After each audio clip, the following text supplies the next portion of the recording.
In the days before the next shot, all ship spaces are inspected, groomed, and secured. Ship's Force performs more than 1,000 pre-shot maintenance checks. It takes a very dedicated crew to properly prepare a ship for a shock trial event. Many, many hours are devoted in opening up every single piece of equipment in the engineering spaces, in computer control, combat information center, to ensure that on shot day, each equipment is up to its maximum state of readiness. For each shot, all ship riders board well before sunrise. By 0900, the ship arrives on station. The captain joins the navigator in plotting the ship's several-hour drift into the shock area. While the ship drifts, the charge is set to starboard. The countdown begins in the instrumentation trailer. 4, 3, 2, 1.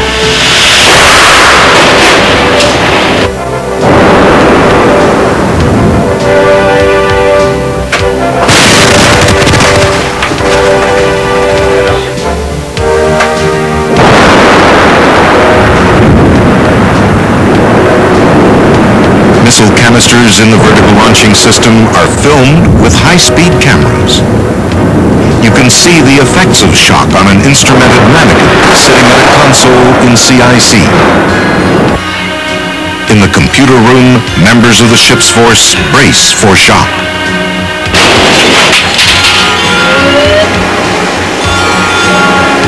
COXO, no apparent damage in Repair 2 area.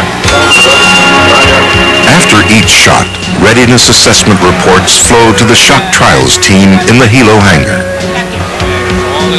Within 2 hours, a quick-look summary message is prepared for transmission to the Naval Sea Systems Command in Washington and others. This is quite an achievement, considering that in this short time, more than 400 compartments and equipment throughout the ship are inspected. The report is updated and further refined even as she pulls into port. On land, the work continues in the shock team base known as Trailer City. Trailer City was the place where the trials were actually executed from. It was a self-contained city which included all the people necessary to actually conduct the trials and to support the engineering analysis that was necessary to complete the trials. On the way to each shot, the ship demonstrates her superb handling capabilities. Charging ahead, she brings to mind Admiral Farragut's famous words from the battle for which Mobile Bay was named. Damn the torpedoes, full speed ahead. Down on the fantail, waves crash over the deck as Mobile Bay demonstrates her remarkable maneuvering ability. Once on station, the charge is set to port, but this time closer. The effect on the ship is much more severe. In less than a millionth of a second, pressure increases from nothing to its maximum. Moving at more than 3,400 miles per hour, 5 times the speed of sound in air, the initial shock wave courses through the ship.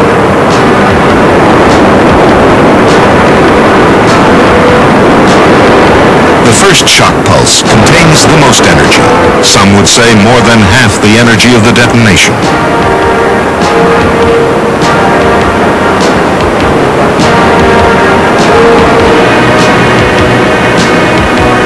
The most insidious aspect of a near miss is the multiple casualties it can cause simultaneously throughout the ship.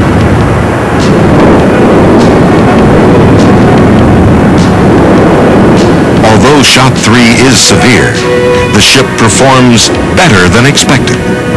Mobile Bay turned out to be extremely tough in these shock trials. We thought that the fighting through job was going to be a lot more extensive than it turned out to be. We certainly did have a few battle scars inflicted on us, but by and large, we were able to engage simulated targets in all of our warfighting areas through each detonation. she returns to port slightly bruised, but still confident and battle-ready. In the days between shots, the shock team closely examines the vertical launching systems and the missiles they hold. A sample of each missile is offloaded, including vertically launched ASROC, Tomahawk, and SM-2. They then transport them over to Complex 30, where they were disassembled, checked, and tested, and then reinstalled back into the ship. As well, the actions required by hundreds of maintenance and combat readiness cards are performed to re-establish the engineering baseline. Interesting to see, and it's interesting to be able to take your ship out and really try it to its fullest extent. I feel a lot more comfortable, a lot safer on the ship now that I know that it survived something that not too many ships in the Navy have ever been through. Shock 4 presents the greatest challenge to the ship's force. On the float from which the HBX explosive is suspended, you can clearly see the challenge to the vertical launching system, or VLS. Brace yourself. Tensions mount as the countdown proceeds. Observers begin monitoring combat system elements and the ability of the ship's force to use these elements. All hands brace for shock. 2, 1.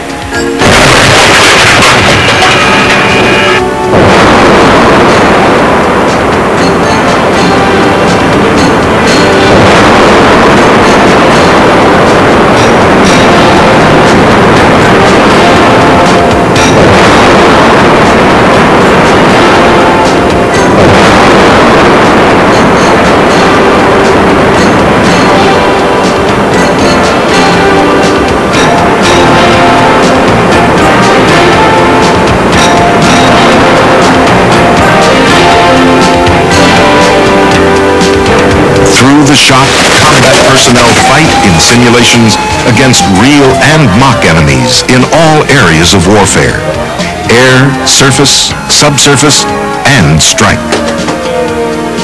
Meanwhile, others race to maintain maximum fighting capability. In the central control station, ship's engineers attend power plants and engines. At Damage Control Central, reports flow in from inspection teams throughout the ship, while other crew members take immediate action. In the computer room, the ship's force checks computer status. In the Combat System Maintenance Center, the Combat System Officer of the Watch oversees coordination of casualty control efforts with warfighting operations. Captain Whalen and his Tactical Action Officer, Lieutenant Commander Rushton, monitor operations so they can instantly formulate the ship's next tactics and battle plans. In spite of the severity of the shock, Mobile Bay's crew once again fights their ship through the detonation. Clearly, they demonstrate that the modifications made to harden Mobile Bay enable her to support combat operations in all warfare areas through all 4 detonations. And further, as part of the shock hardening program, the hardening modifications that proved effective in these shock trials are planned to be incorporated in all future Aegis ships and backfitted into existing Aegis cruisers. On schedule, soon after the detonation, the surface warriors of Mobile Bay demonstrate her combat systems, some with live ammunition. This includes firing of chaff, 5-inch guns forward and aft, close-in weapon systems, port and starboard, and a torpedo. Since shock test missiles are inert, her force uses simulated engagements to demonstrate her ability to fight with Standard missiles, Harpoon, and Tomahawks.